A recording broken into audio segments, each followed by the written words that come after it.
ये कारण आप पहले जान लीजिए कि सारा का सारे के सारे फ्रॉड गुजरातियों ने किए। सारे गुजराती बुरे नहीं है, मैं किसी कौम को बुरा नहीं कहता, उस कौम में रहने वालों को बुरा करता हूं। कौम नहीं,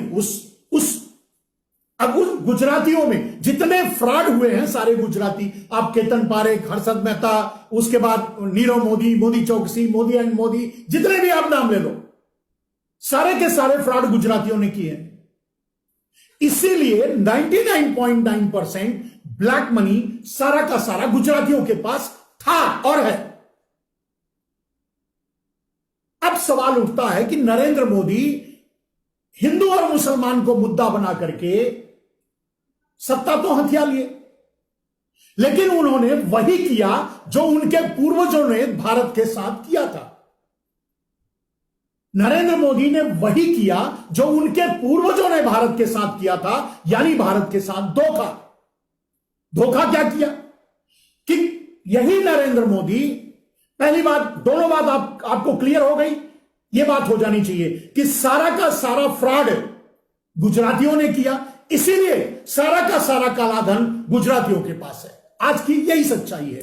अब उसके बाद आगे बढ़िए। नरेंद्र मोदी हिंदू और मुसलमान को मुद्दा बना करके सत्ता पे तो काबिज हो गए, लेकिन उन्होंने सबसे बड़ी बड़ी जो बातें की लोगों को, आम आदमी को बेवकूफ बनाने के लिए, उनमें से क्या क्या था? एक काला धन था।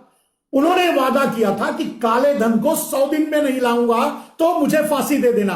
आपने दिया उनको फांसी, या वो जुमला था? खैर, उसका तड़ी पार तो बोल ही दिया कि जुमला था, और आप मान भी लिए कि हां जुमला था, और मानने के बाद आपने स्वीकार कर लिया और फिर से सत्ता दे रहे हैं। अगर मैं जानता हूं आपने वोट नहीं दिया है नरेंद्र मोदी को, मैं आप पर आरोप नहीं लगाता हूं, जो रिजल्ट है वो मैनिपुलेटेड और ईवीएम की प्रीफिक्स डेटा है, मुझे पता है। मैं सॉफ्टवेयर इंडस्ट्री से जुड़ा हूं, मुझे मालूम है क्यों, कैसे होता है, क्या होता है, सब जानते हैं। और जब कोई काम अमेरिका और चीन करना चाहता है, उसको भारत में किसको रोकने की शक्ति है? कौन रोक लेगा, आप बताओ। और मैंने बड़े आराम से यह बात कह रहा हूं कि 2004 में भी मैनिपुलेशन हुआ था, 2009 में भी मैनिपुलेशन हुआ था, 2014 में भी मैनिपुलेशन हुआ था, और 2019 में भी मैनिपुलेशन हुआ था। इसका मतलब यह है कि जिसको अमेरिका और चीन चाहेगा वही भारत का प्रधानमंत्री बनेगा। आप और हम चाह करके कुछ नहीं कर सकते, यह सच्चाई है। यही मैं आप लोगों के सामने रखना और बताना चाहता हूं। कैसे, उसके परिणाम, उसके बाद क्या हुआ, वो जानेंगे तो आपको समझ में आ जाएगा कि ये मैं जो कह रहा हूं कितना सच है। जब नरेंद्र मोदी ने वादा किया था कि काला धन आएगा, तो मैंने कहा कि उन्होंने वादा किया था कि काला धन 100 दिन में नहीं आया तो मुझे फांसी दे देना।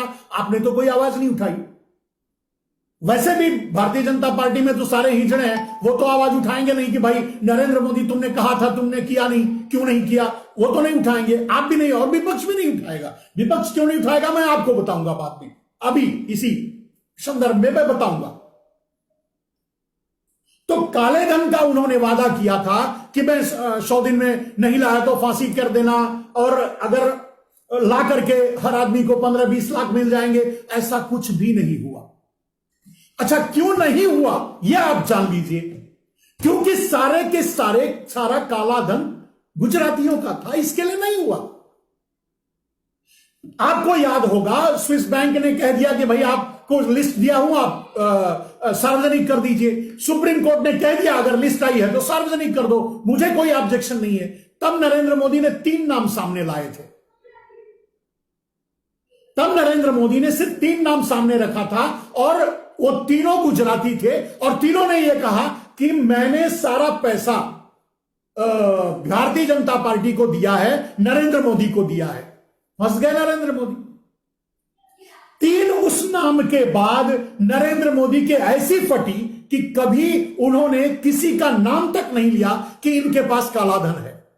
जिनके पास आप कहते थे, कांग्रेसियों के पास, दूसरे पार्टियों के पास, उनके पास भी काला धन था, लेकिन किसी का नाम लेने की हिम्मत नरेंद्र मोदी में नहीं हुई, क्योंकि 99% जो काले धन में लिस्ट में नाम था वो सारे के सारे गुजरातियों का था। तो नरेंद्र मोदी ने क्या किया? ब्लैकमेलिंग का धंधा। ब्लैकमेलिंग, इसे सीधा कह सकते हैं। आज अगर नरेंद्र मोदी फिर से सत्ता में आए हैं, इट्स अ ब्लैकमेलिंग। सीधी सीधी दो शब्दों के वर्ड को आप समझ लीजिए, it's a purely blackmailing. Narendra Modi ने क्या किया? पहले नोटबंदी के नाम पे 5 लाख करोड़ का घोटाला किया। जितना भी ब्लैक मनी था करेंसी में, उसका आधा आधा करवा लिया, आधा ले लिया, अपने हक कब्जे में कर लिया, और आधा जिसका था उसको दे दिया और छोड़ दिया। आपको भी नहीं पता चला कि किसका। आपने देखा सारा का सारा पैसा बैंक में वापस आ गया। सारा का सारा पैसा बैंक में वापस आ गया। तो कहां से आया वो काला धन? कहां गया? यानी 5 लाख करोड़ रुपया जो करेंसी में ब्लैक मनी था, इसको कोई इंकार नहीं कर सकता। तो उसे कैसे मैनिपुलेशन किया गया? सीधे सीधे गुजरात के बैंकों से नरेंद्र मोदी और अमित शाह ने गुजरात के बैंकों के द्वारा, कॉरपोरेशन बैंकों के द्वारा किया, और 5 लाख करोड़ का घोटाला सीधे सीधे कर लिया। लेकिन किसी में बोलने की हिम्मत ही नहीं हुई। इतना बड़ा भारत है, गुजरात को छोड़कर किसी हिजड़े में इतनी हिम्मत नहीं हुई कि कोई यह कह सके कि भाई काला धन गया कहां?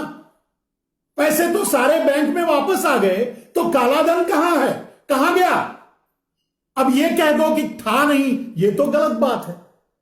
था, यह तो निश्चित है। आप भी जानते हैं, हम भी जानते हैं। आप भी आपने देखा होगा, हमने भी देखा होगा। इन्हीं नेताओं के पास था, इन्हीं चाटुकारों के पास था, इन्हीं चोरों के पास था। तो काले धन को मैनिपुलेशन करके नरेंद्र मोदी ने 5 लाख करोड़ का घोटाला किया सीधे। यह कोई गद्दार ही कर सकता है। बलीराम कुमार कहते हैं, आपके पास क्या एविडेंस है? मेरे भाई, 5 नरेंद्र मोदी, मैं नहीं कहता, आरएसएस और नरेंद्र मोदी जो कहता था कि भाई इतना काला धन है करेंसी में, और इसीलिए तो उन्होंने किया। बदलने का काम क्यों किया? 2000 का नोट लॉन्च क्यों किया? इसीलिए ना। तो वो काला धन 5 लाख करोड़ जो था करेंसी में, जिसको नरेंद्र मोदी कहते थे, ये चड्डी गैंग कहता था या दूसरे दलाल कहते थे, वो गया कहां? पैसा तो बैंक में वापस आ गया, तो रिटर्न गया, वो कहां गया? मेरा सवाल ये है, मेरा सवाल ये नहीं है। बैंक में जब 5 लाख करोड़ जो काला धन था करेंसी के रूप में, वो वापस आ गया बैंक में, तो उससे जो रिटर्न गया 2000 रुपए के नोट के रूप में, वो कैसे बाहर गया? नंबर 1, गया किसके पास? नंबर 2, यही एक प्रमाण है स्कैम का। अब इससे ज्यादा कौन सा प्रमाण चाहिए आपको? प्रमाण लेकर के क्या करोगे? राफेल में नरेंद्र मोदी ने घोटाला किया सीधे सीधे एक प्राइवेट कंपनी को, और आपको लगता होगा कि उन्होंने रिलायंस और अंबानी को फायदा पहुंचाया। कुछ नहीं, वो सीधे सीधे फ्रांसीसी कंपनी से को फायदा पहुंचाया है।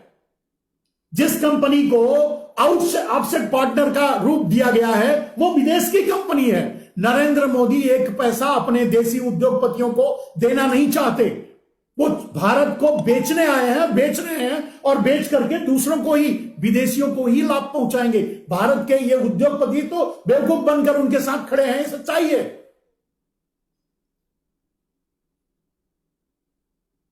तो 5 लाख करोड़ रुपया जो करेंसी में था, वो बैंक में वापस आ गया। तो जब उसके बदले जो बाहर पैसा गया, वो किसके आदेश पर गया, किसके पास गया और कहां गया? वो सारा का सारा गुजरात में गया। सारे के सारे, क्योंकि गुजरातियों के पास पैसे थे, सारा का सारा गुजरातियों ने बदला अपना पैसा। यह सच्चाई है, और इसीलिए नरेंद्र मोदी ने किसी का नाम नहीं लिया। अब यह देश का, विदेशों में जो काला धन था 400 लाख, बाद में 600 लाख करोड़ हो गया, उसके बाद भी देश पर कोई असर नहीं पड़ा। अब प्रश्न उठता है कि जो विदेशों में पैसा था, उसका भी नाम नरेंद्र मोदी ने नहीं लिया, किसी का नाम डिस्क्लोज नहीं किया। क्यों नहीं किया? क्योंकि सारे के सारे नाम नरेंद्र मोदी के अपने भाइयों के थे। किसके थे? शाहों के थे, पारेखों के थे, मोदियों के थे, चौकसियों के थे। तो कैसे डिस्क्लोज करते? और डिस्क्लोज करते तो ये जो 50-50 बांट लिए थे, वो भी बोलते। चलिए, एक थर्ड पार्टी चलो एक नाम ले, किसी का भी नाम ले लो, कोई भी एक नेता जिसके पास काला धन था, उसने अपना काला धन व्हाइट कैसे किया बिना नरेंद्र मोदी को 50% दिए? तो he is not a prime minister, he is not a, वो देश के नेता नहीं, इज अ ब्लैकमेलर।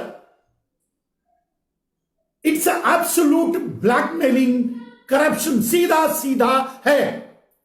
ब्लैकमेलिंग का मतलब क्या होता है? भाई तेरे पास 1000 करोड़ है, 500 करोड़ मुझे दे दे, 500 करोड़ तू रख ले। इसीलिए दूसरे लोग, दूसरे नेता, आज कोई भी नेता ईवीएम की बात कर रहा है? नहीं। कोई भी नेता वीवीपैट पे जो काउंटिंग्स हुआ उसकी बात कर रहा है? वीवीपैट का क्या हुआ? वीवीपैट के काउंटिंग का मिलान हुआ बराबर या नहीं हुआ? कोई बात कर रहा है? नहीं कर रहा है।